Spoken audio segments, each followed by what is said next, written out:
YouTube cats. I'm Justin, and today we are going to be analyzing the Slipknot song Before I Forget. That's the name of the song. We're not going to analyze it before I forget to analyze the song, but we'll do that too. We're doing this because I'm sure everybody wants to know, what is Corey Taylor saying? What is he speaking about in the song? What does it mean? Well, I happen to know, and I'm going to share this information with you. Alright, so the actually, hold on, I need to resize myself here. There we go. Let's make me tiny. So what I have here, this is a document, and we're just gonna paste the lyrics. Oh, what is that? Those aren't the lyrics at all. That's some kind of passcode. Alright, control, copy, boom, zada-da-zoom. Alright, so we're just gonna take this one little, oh, we got a little chord going on. We'll take this, hey, stop. What are you doing? Come on. I'm trying to teach a class here. So first thing we need to go over is this right here, this go. A lot of people, they're probably gonna assume that this is some sort of, thing to hype people up, like a go. But really, it's this character that Corey has created. He's telling you, go. Like, get out of here. What? Go. Stapled shut. Inside and outside world. Well, first of all, he formatted these completely terrible. It's stapled shut inside. That doesn't make any sense. It should be inside and outside world, and there should be a comma here, and then this needs to go over here. Actually, you know what? Hold on. I'm just gonna format these lyrics so that they're grammatically correct.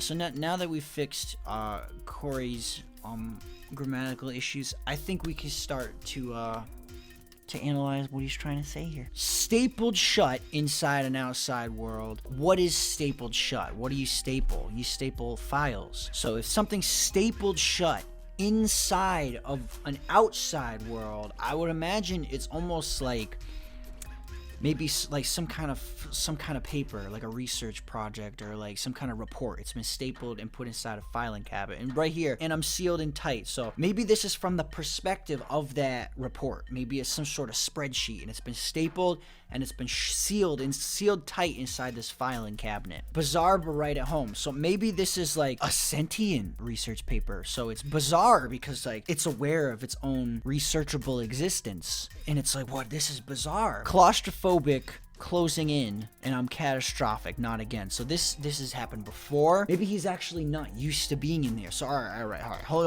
on a second. Let's just keep going for a second. I'm smeared across the page and doused in gasoline. So now it almost sounds like he's talking about the words. They were written in pen. Could have been typed up and somebody ripped it right out of the printer quick, smudged the ink. I wear you like a stain.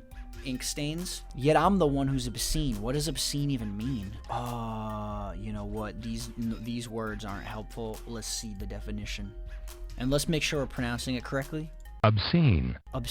So it's offensive to morality or decency. I'm the one so this is an offensive research paper. It's bad. This is a morally corrupt paper. I've got no time to lose. I'm just caught up in all the cattle. So maybe it's about farm-raised cattle, some sort of animal cruelty paper. That makes sense. So this first verse, some sort of research notes, we'll say, about the cruelty and treatment of farm-raised cattle. Somebody pulled the notes out of the printer too fast and smudged, or we should use Corey's language, quote unquote, smeared the ink.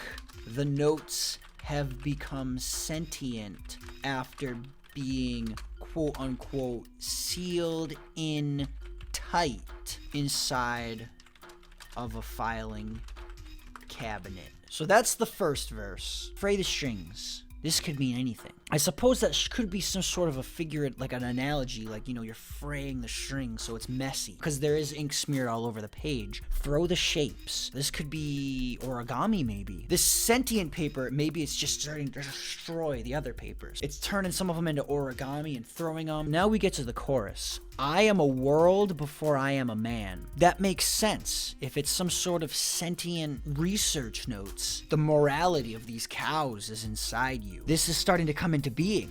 I was a creature. It started off as the research notes. Maybe it became a man, but it hasn't forgotten where it came from. I will remember before I forget. The chorus is basically saying this sentient stack of stapled research notes has evolved, in caps, into some kind of human-like being. So that makes a lot of sense. I'm not sure about the origami stuff. The sentient stack of notes is massacring the non-sentient papers inside the filing cabinet. Think about it. Like, if a human were to fray another human and fold him into some sort of shape and throw him, that's a massacre. But there's a reason he's doing this. So he's telling you, shush. And it tells you, like, this is why it's upset, because it's not a human being. It's just papers in a file, in a filing cabinet. I'm ripped across the ditch and settled in the dirt. Maybe it's not a massacre. You know what? Let's resolve this. This is foreshadowing. We'll call it involuntary slaughter. Because maybe somebody picked up the entire filing cabinet and just, like, launched it out of the building or whatever corporation this song is taking place in. It might have got like hit by like a car or something. Imagine this. You got this cabinet, you got a filing cabinet, and you got a car. Pretend, I know it's a candle, but pretend it's a car. You know, this car's driving. This filing cabinet is falling 40 stories out of this corporation. Boom!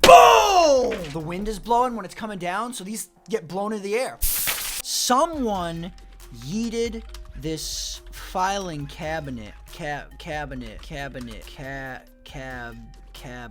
30 stories, 60 stories out of a corporation into the street, and it got hit by a truck.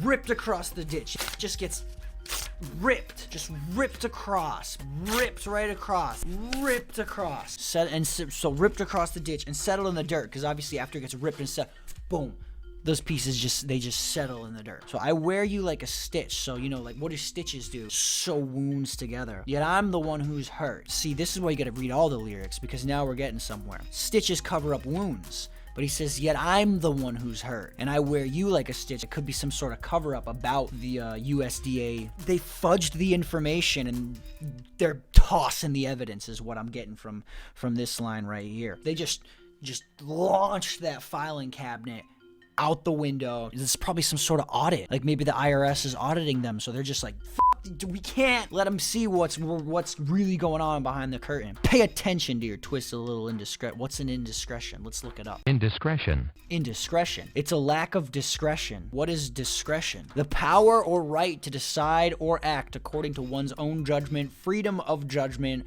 or choice. So this is almost saying, like, pay attention to what you just did. And then he says, I've no right to win. I'm just caught up in all the bad. That's because he's just the research notes. Locked in clutch. Whoever hit this cabinet, pushed in place, whoever hit the cabinet, obviously, this person, you know, driving along when the files came down, it stopped early. This guy's driving along, and the gas is pushed in place, but he got locked in clutch, so he can't downshift.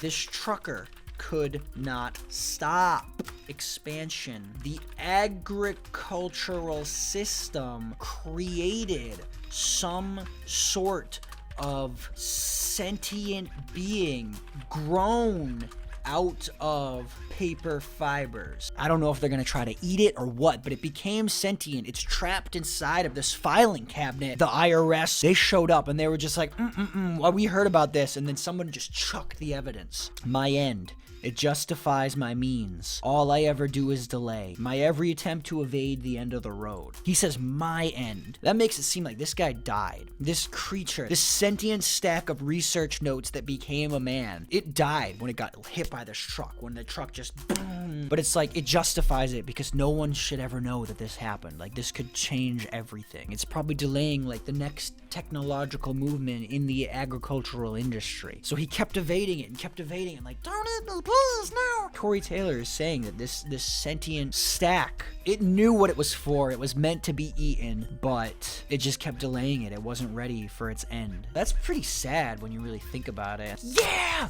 Yeah! Yeah! Yeah! Yeah! Yeah! And then, oh! That's what I'm pretty sure this song, Before I Forget, that's what it's about. I hope you enjoyed my analysis of Slipknot's Before I Forget. If you'd like to see another analysis of one of your favorite songs, put it in the comments. Whichever one gets the most thumbs up, I'll do that one. I'll analyze that one next. I'm Justin, signing off.